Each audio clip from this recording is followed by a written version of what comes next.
사람을 만나면 인사를 합니다. 인사를 할 때 형식적으로 하는 인사는 하나 많아는 알겠죠? 하나 조금 하나 많아 좀 하여튼 인사는 약간 마음을 담고 감정을 담고 어떤 이런 것을 담아서 하는 게 인사인 것 같아요. 그래서 인사를 묘하게 한번 하려고 하는데 날씨가 더우니까 앞에 세 마디에 우리의 마음과 인사를 다 담아서 잘 있었습니까? 편안했습니까? 다 담아서 이렇게 인사합니다. 덥지에, 이 말은 덥지에 잘 계셨어요? 어쩌세요? 편안하십니까? 덥지요. 눈을 보면서 이렇게 하면 답을 어떻게 하면은 더버예 편안했어요. 이렇게 인사를 근데 안 할 거예요. 여기는 표정이. 우리 인사 한번 하시겠습니다. 옆에 분에게.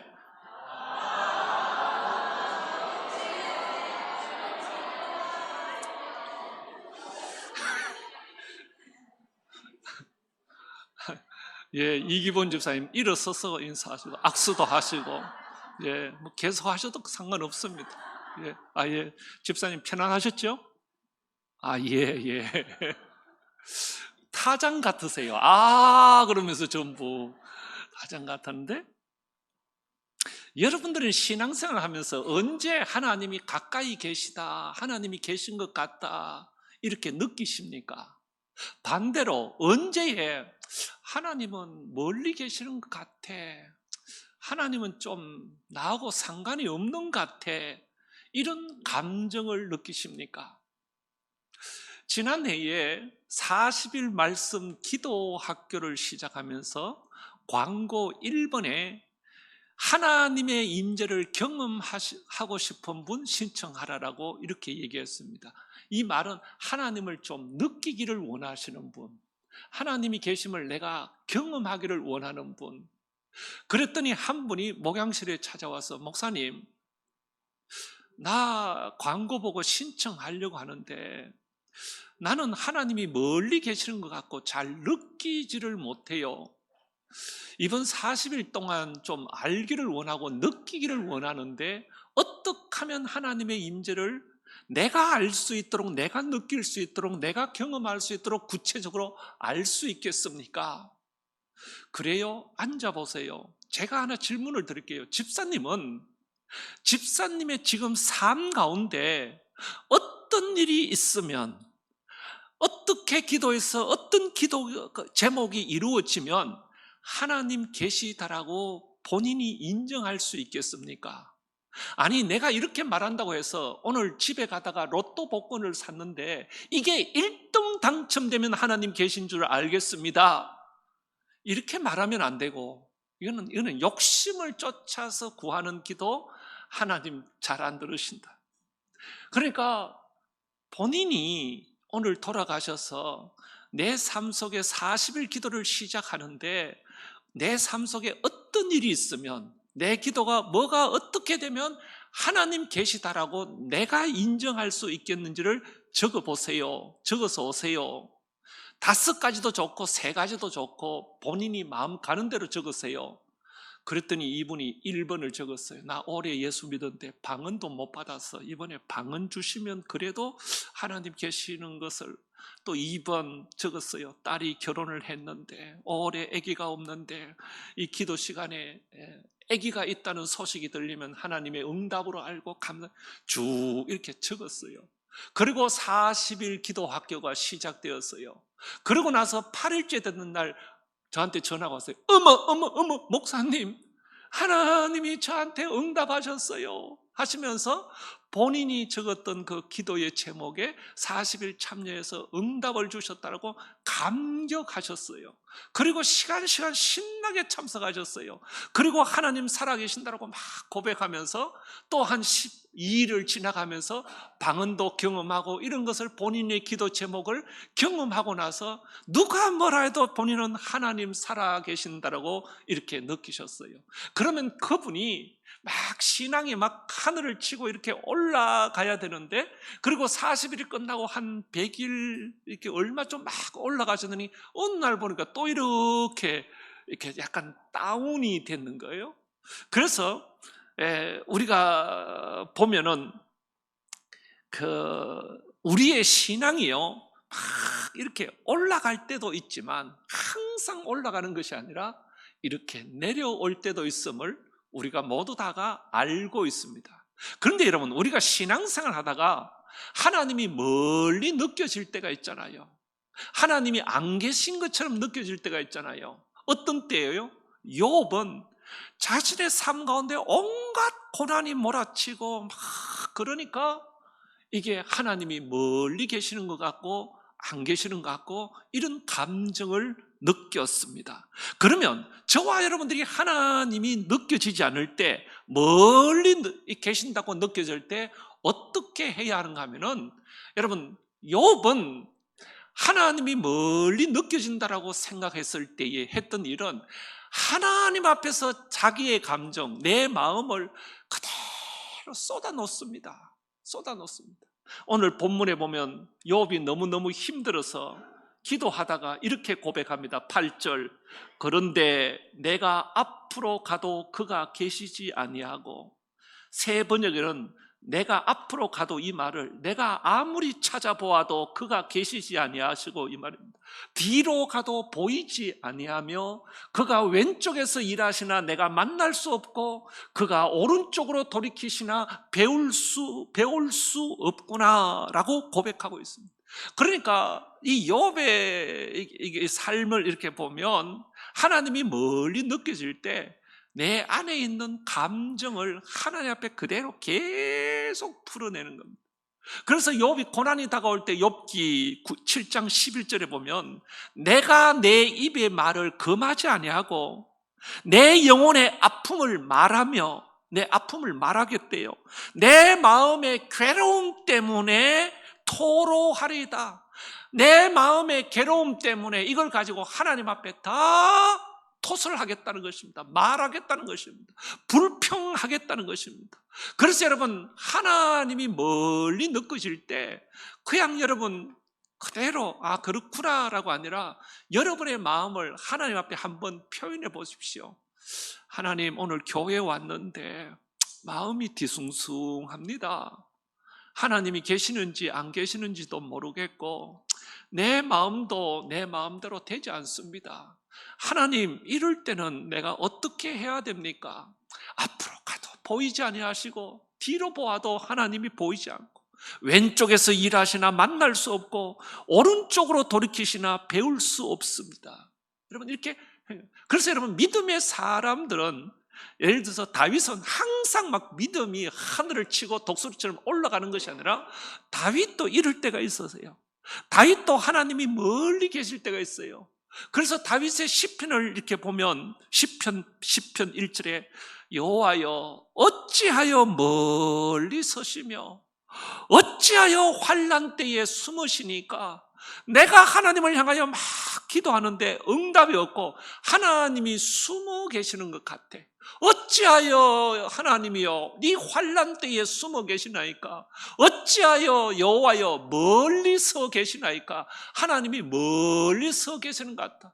그런데 다윗은 그것을 그대로, 그래서 여러분, 하나님이 멀리 있다고 느껴질 때 첫 번째는 내 마음속을 하나님 앞에 감정을 다 추스리면서 이것을 하나님 앞에 정확하게 표현하는 게 좋습니다. 나타내는 게 좋습니다. 토로하고 토설하는 것이 좋습니다. 그리고 나서 하나님이 멀리 느껴질 때 두 번째는 내가 믿는 하나님이 어떤 분이신지를 생각하면서 그 하나님을 고백하는 거예요. 그 하나님을 자꾸 생각하는 거예요.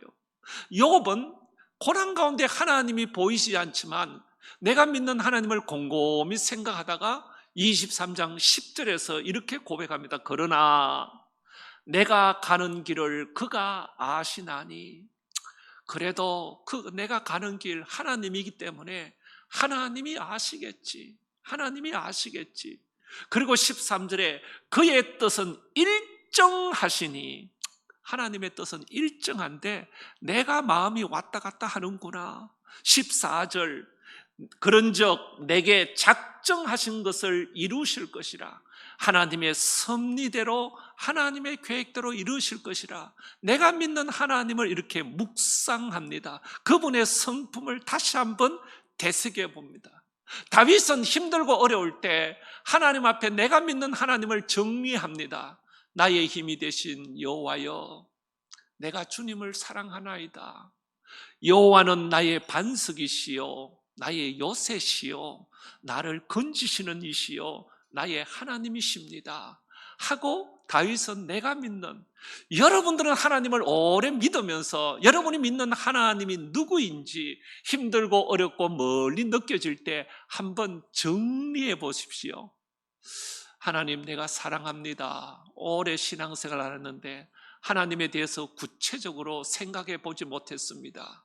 그런데 주님, 여기까지 그래도 저를 인도하셨군요. 은혜를 베풀어 주셨군요. 그 하나님에 대해서 여러분 생각해 보세요. 그리고 나서 그 하나님이 멀리 느껴질 때 하나님이 어떤 분이신지 내 입으로, 내 생각으로 그분을 한번 노래해 보십시오. 좋으신 하나님, 좋으신 하나님, 참 좋으신, 여러분의 입으로 그 하나님. 여러분, 회중이 함께 부르는 찬송도 귀하지만 내가 하나님을 알기 위하여 찬송가에 나오는 그 하나님의 속성과 품성을 노래하는 것, 내 입으로 내가 생각하면서 그 거신 하나님의 사랑 말로 다 형용 못하네. 혼자 부르려고 하기 부끄러워요. 여러분들이 이렇게 보고 계십니다. 여러분, 정말로 내가 믿는 하나님이 어떤 분이신지 나 같은 죄인을 구하기 위하여 죄범한 영혼 구하려 그 아들 보내사 화목제물 삼으시고 죄 용서하.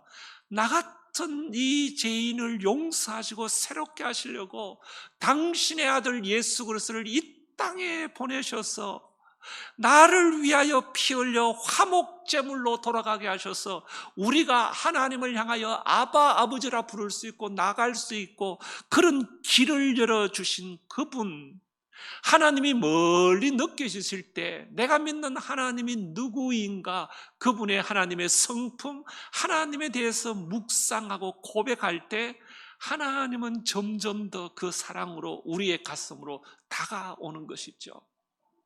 여러분, 정말로 하나님이 느껴지지 아니할 때는 성경에 보면 지난 날을 기억하라, 내 하나님 여호와를 잊지 말지어다, 내 마음이 교만하여 내 하나님 여호와를 잊어버릴까 하노라. 잊지 마라, 기억하라, 기억하라, 기억하라라고 생각하고 있습니다. 하나님이 멀리 느껴지실 때는 정말로 여러분 한번 하나님이 누구신가 지나온 삶을 다시 한번 내 삶을 회상하는 것입니다. 여러분, 석 보면은 그렇고 그렇습니다. 앞에서 여러분들도 내가 이렇게 석 보면은 그렇습니다. 그런데 한 분 한 분을 보면 한 분 한 분에 대한 감정, 모습, 아름다움 막 그런 게 다 이렇게 보인다고요. 보인다니까. 여러분, 이래 보면 덜풀, 이래 보면 꽃, 이래 잡초, 이까지요. 하나하나 뜯어보면 그 풀 하나가 얼마나 푸르름으로 이쁘고 그런지 모릅니다. 정말로 하나님을 느끼지 못할 때 지나온 시간들을 잊지 않고 여러분이 꼭 씹어보면 하나님이 가까이 다가오십니다. 저는 우리 한국 역사를 가만히 이렇게 돌아보면 하나님의 섭리가 아니면 이해가 안 돼요. 여러분, 일제강점기 36년, 우리나라는 참으로 어렵습니다. 그때 당시에 조선, 대한제국은 보잘것없었고 일본은 우리가 생각하는 이상으로 어마어마했습니다. 여러분, 일본이 저 청일전쟁을 통하여 중국 대륙을 삼키고 타이완을 삼키고 필리핀, 태국, 미얀마, 캄보디아, 인도네시아, 이 동남아 전체를 점령해서 삼켰습니다. 얼마나 대단한 나라입니까? 그래서 간띠가 부니까 어떻게 생겼어요? 이제는 미국하고 한번 해볼까 하고 미국하고 전쟁을 일으키잖아요. 아이고, 미국하고 하는데 보니까 이 일본 이 군대가 가미가제 특공대를 가가지고 그냥 비행기를 몰고 왔고 그냥 박살내고 그냥 부딪혀보는 거예요. 자기 몸을 희생해가면서 그냥 팍 군함하고 부딪혀보니까 미국이 감당이 안 되지 않습니까? 그래서 급하게 뭘 만들었어요? 원자폭탄을 처음으로 만들었어요. 급하게 만들어서 이게 일본이 너무 간땡이 부가지고 막 하니까 급하게 인류 최초로 처음으로 만들어서 처음으로 사용한 것이 나가사키에다가 팍, 히로시마에 팍. 그랬더니 일본 황제가 항복! 아나까까 항복! 이랬잖아요. 진작 항복하지. 그때 미국이 항복할 때 대한제국도 독립시켜라. 여러분, 우리 힘으로, 물론 일제시대 때 이게 뭡니까? 이게 독립하신 분들도 많고 그런 분들이 많지만 우리 힘으로는 한계가 있었어요, 당시에는. 그런데 원자폭탄, 인류 최초로 만든 원자폭탄, 처음 마지막으로 사용한 것이 일본 땅. 그거 2방 맞고 일본이 항복해서 이 나라에 해방을 허락하셔서 해방의 기쁨을 허락해 주신 것입니다. 이게 생각해 보면요, 정말로 이 한반도 대한제국을 위하여 원자폭탄을 만들었고 처음으로 마지막으로 사용한 것이 이때가 처음입니다. 마지막입니다, 이게. 그런데 5년 후에 우리나라가 독립되고 난 후에 1950년 6.25 전쟁이 일어났잖아요. 여러분, 이것도 가만히 생각해 보면 1950년 6월 25일 주일날이었잖아요. 일요일 주일이었잖아요. 새벽 4시에 대부분의 그 전방에 있는 군인들이 이게 주일이라서 휴가를 보내고 여름이라서 조용하게 잠든 시간에 새벽 4시에 탱크와 막 이게 전투기를 해서 북한이 그냥 무자비로 3일 만에 서울이 수복되었습니다. 우리는 그냥 도망 나오기에 바빴습니다. 여러분, 북한에서 여기 다부동 전투 외관 7곳까지 오는데 2달이 채 걸리지 않았습니다. 2달 만에 북한군이 그냥 한반도 땅 전체를 감싸안고 그냥 와서 여기에 다부동, 외관, 낙동강 여기에까지 진격했습니다. 여러분, 우리나라의 그 임시 정부도 이게 부산으로 옮긴 것이 8월 18일 날 부산에 와서 처음 텐트를 쳤습니다. 그런데 여러분, 이 풍전등화 같은 이 6.25 전쟁 이 시기에 6월 25일 날 전쟁이 일어났는데 6월 26일 날 UN 안전보장 이사회가 그 다음날 열리게 됩니다. 이게 기적입니다. 저 중국 밑에 조그마한 대한민국이라는 나라가 있는데 전쟁이 일어났다. 희한하다 저거. 저 나라 도울래 말래 UN 안전보장 이사회가 모였는데 10개국인데 소련은 참석하지 못하고 9개 나라가 참여했어요. 이 가운데 한 나라만 반대해도 UN은 참전하지 못합니다. 9개 나라가 찬성했어요. 소련은 참석하지 않았어요. 소련이 참석해서 반대하면은.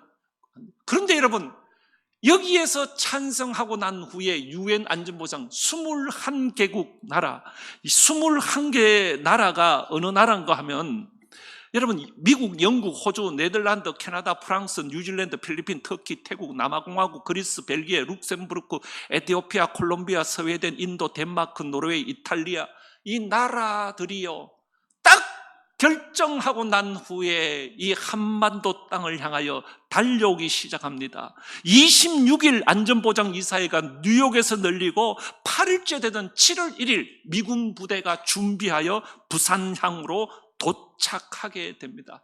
세계에 이런 일이 없습니다. UN 안전보장 이사회가 만장일치로 결의한 것도 처음이고 UN이 참석한 것도 처음이고 이렇게 급속도로 짓는 것도 처음입니다. 지금 미국과 이란이 전쟁하고 있습니다. 미국이 도와달라 해도 유럽의 모든 나토와 모든 나라 콧방귀도 안 낍니다.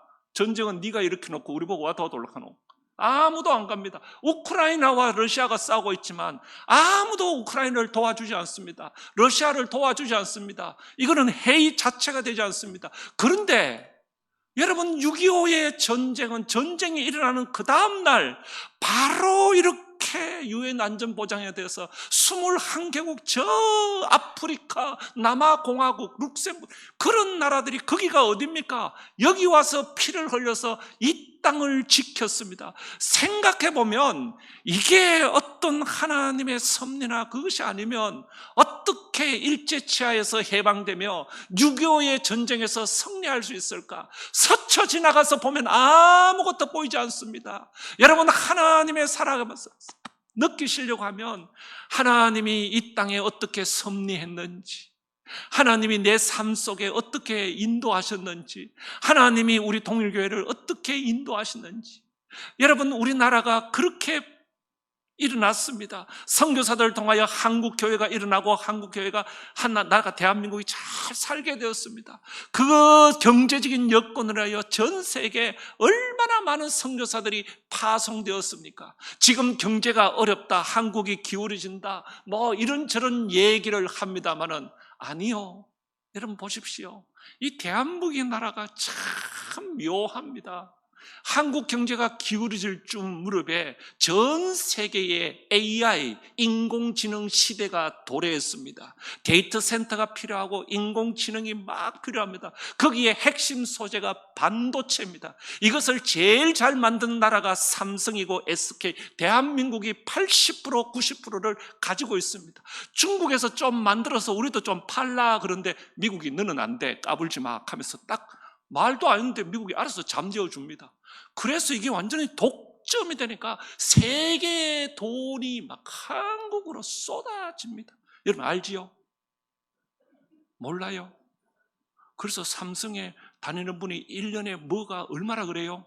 그건 알잖아요. 1억도 아니고 2억도 아니고 3억도 아니고 4억도 아니고 얼마예요? 5억이 이름입니까? SK도 여러분, 그것뿐만 아니라 여러분 보십시오. 우리가 남북한으로 대치되어 있으면서 북한이 찔룩거리니까 이걸 대항한다고 매일 포탄 만들고 탱크 개발하고 총 개발하고 이렇게 하는데 다른 나라들은 그런 대치된 나라가 없잖아요. 그런데 미국과 이란이 전쟁이 일어나고 우크라이나 전쟁이 막 일어나니까 전 세계가 지금 탱크가 필요한 거예요. 어디 가야 사요? 한국에 와야 되는 거예요. 포탄을 어디 가야 사요? 한국에 와야 사는 거예요. 만드는 데가 잘 없어요. 여러분, 총알을 어디 가서 사요? 한국에 줄 서는 거예요. 그것뿐만 아니라 군함, 조선, 배. 여러분, 그것뿐만 아니라 한국 보세요. 자동차, 핸드폰, 원자력, 화장품, 요새는 불당면, 라면도 전 세계에 막 뭐든지 없는 게 하나님은 기가 막히게 이 민족 정말로 복음을 전하고 주의 뜻을, 그래서 여러분, 그 하나님이 멀리 느껴졌을 때 이 나라를 하나님이 어떻게 인도하시는지를 깊이 들여다보면 하나님이 주신 은혜, 하나님의 손길이 아니면 이 나라가 이 짧은 시간에 어떻게 이런 것을 형성할 수 있을까? 여러분 그렇지요? 저는 저 개인적으로 그렇습니다. 책상에 앉아서 펜을 놓고 제 손가락을 이래 보면은 참 귀하다. 이게 5, 60년 동안 입에다가 된장하고 밥을 조금 비벼였는데 이게 왜 꼬불꼬불하면서 60년, 70년 이게 움직일까? 신기 안 해요? 신기 안 하시면 오늘 밥 먹으면서 한번 보세요. 여러분, 우리 교회가 41년 되었는데 참 여기까지 인도하신 하나님의 은혜를 곰곰이 굽이굽이 생각해 보면 하나님의 은혜가 아니면 어떻게 이렇게 하는, 여러분, 그래서 하나님이 멀리 느껴질 때는 책상에 앉아서 그 거신 하나님의 사랑, 하늘을 두루마리 삼고 바다를 먹물 삼아도 그 크신 하나님의 사랑 다 기록할 수 없겠네. 기록을 안 하잖아요. 기록을 해봐야 일하는데 하나님 여기까지 인도하십니다. 하나하나 기록해 봅니다. 사랑하는 여러분, 스쳐 지나가면 아무것도 보이지 않습니다. 도매금으로 보면 아무것도 보이지 않을 때가 있습니다. 그냥 멀리 산만 보면 그 산 속에 있는 아름다움은 전혀 느낄 수가 없습니다. 하나님이 멀리 느껴질 때, 하나님이 멀리 계시고 보이지 않을 때 우리가 해야 할 것은 여러분의 마음을 교회에 와서 아버지 앞에 확 풀어놓으십시오. 예, 오늘도 일부 예배를 마치고 목양실에 3분이 왔다 가셨는데요. 예, 목사님, 내 마음도 내 마음대로 안 되고 나이가 들어가니까 오만데 다 아프고 한숨 이렇게. 여러분, 그걸 가지고 끙끙 집에서 앓고 있으면 안 되는 거예요. 교회 와서 목사님한테 얘기하고 하나님 앞에, 하나님 나 아파요. 내 마음도 내 마음대로 안 돼요. 하나님 앞에 확 토설하는 거예요. 그리고 나서 하나님을 깊이 묵상하시면서 그 하나님이 내 속에 어떻게 관여했는지를 곰곰이 생각해 보면서 이 나라를 어떻게 인도하는지, 우리 가정 속에 하나님이 어떻게 인도하시는지, 어떻게 인도하시기를 원하는지, 그것을 가지고 구체적으로 하나님 앞에 이렇게 내어놓고 기도할 때 하나님은 그곳에 은혜 주시면 내가 알 수 있는 거예요. 아, 하나님 이렇게 살아계셔서 은혜 주셨구나.